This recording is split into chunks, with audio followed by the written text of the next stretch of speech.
నమస్కారం న్యూస్9 టీవీకి స్వాగతం. ప్రజాస్వామ్య వ్యవస్థలో అత్యంత కీలకమైన ఓటరు జాబితాను తప్పు లేకుండా పారదర్శకంగా రూపొందించేందుకు అధికారులు కసరత్తు ముమ్మరం చేశారు. ఓటర్లందరికీ నా యొక్క నమస్కారాలు.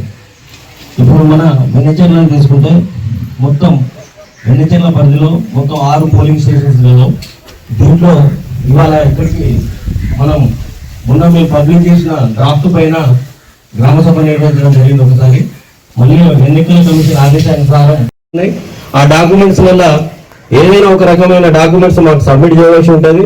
ఆ సబ్మిట్ చేసిన తర్వాత మళ్ళీ మేము కరెక్ట్ అని కొట్టగలిగితే మళ్ళీ మనం 19వ తారీఖు 10వ నెల 2020 అవుతుంది.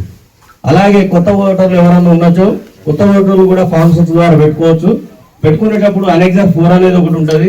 ఆ అనెక్సర్ 4తో సహా కూడా పెట్టాలి.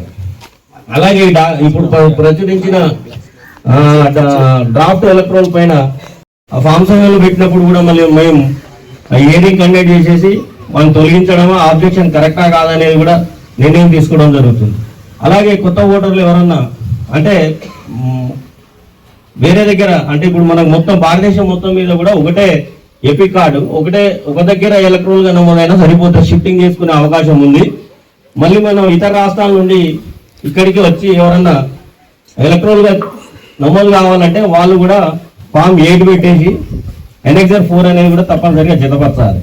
ఇప్పుడు సపోజ్ మనకు పక్కనే ఆంధ్రప్రదేశ్ నుండి మనకి ఇక్కడ చాలా మైగ్రేషన్ జరుగుతుంటాయి.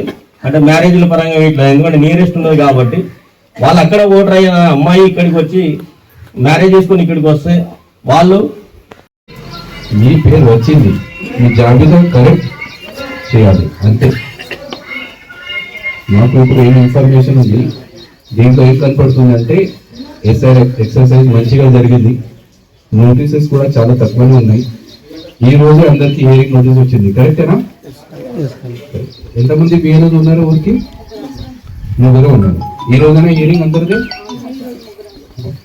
అందరిది డాక్యుమెంట్ కలెక్ట్ చేశారా? ఓకే. వాళ్ళకి ఏమేమి డాక్యుమెంట్స్ కావాలని అని కూడా చెప్పడం జరిగిందా? సరే. దీని తర్వాత కూడా మీకు నిబంధనలు ఉన్నాయి, సూచనలు ఉన్నాయి, సలహాలు ఉన్నాయి. అట్లా ఉంటే మీరు ఇచ్చారు, దీనికోసం పెట్టేశాం.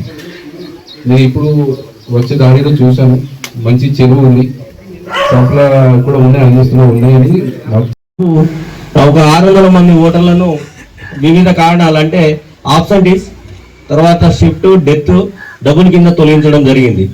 మరియు మనకు మొన్న డ్రాఫ్ట్ వచ్చిన డ్రాఫ్ట్లలో ఓటర్లలో మేము దరిదాపు ఇప్పుడు 10.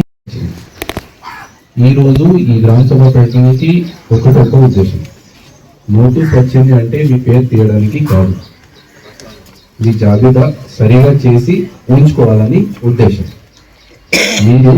మీకు ఏం డాక్యుమెంట్స్ అడగడం జరిగింది, ఆ డాక్యుమెంట్స్ సరిగా ఇస్తే మీ పేరు అట్లానే ఉంటుంది. స్టాఫ్ శాంక్షన్ లేదు అని నాకు చెప్పడం జరిగింది. నేను ఈ రోజు మీకు ఏర్పాటు చేసి ఇస్తాను. డెప్యుటేషన్ మీ సేవా కేంద్రం కూడా శాంక్షన్ రాలేదు అని సర్పంచ్ గారు నాకు చెప్పడం జరిగింది, అది కూడా నేను ఏర్పాటు చేసేస్తాను. ఇందులో భాగంగా నాగర్ కర్నూలు జిల్లాలో జరుగుతున్న ఓటర్ల వివరాల సవరణ ప్రక్రియను జిల్లా కలెక్టర్ హేమంత్ కేశవ్ పాటిల్ స్వయంగా పరిశీలించారు. కొల్లాపూర్ నియోజకవర్గం పెద్ద కొత్తపల్లి మండలం వెన్నిచెర్ల గ్రామంలో బిఎల్ఓ ఆధ్వర్యంలో జరుగుతున్న హియరింగ్ కార్యక్రమంలో కలెక్టర్ ముఖ్య అతిథిగా పాల్గొన్నారు. ఓటర్ల నుంచి స్వీకరిస్తున్న వివరాలు, వారి అభ్యంతరాలను అధికారులను అడిగి తెలుసుకున్నారు. సిబ్బంది పనితీరును పరిశీలించిన ఆయన స్వయంగా ఒక ఓటరు వివరాలను యాప్ లో అప్లోడ్ చేశారు. అర్హులైన ప్రతి ఒక్కరి పేరు ఓటరి జాబితాలో ఉండేలా చూడాల్సిన బాధ్యత అధికారులదేనని ఈ సందర్భంగా ఆయన స్పష్టం చేశారు. ఈ కార్యక్రమంలో ఆర్డీఓ బాన్సీలాల్, తహసీల్దార్ శ్రీనివాసులు, స్థానిక ప్రజా ప్రతినిధులు, ఎన్నికల అధికారులు పాల్గొన్నారు. మరిన్ని తాజా వార్తల కోసం చూస్తూనే ఉండండి న్యూస్9 టీవీ.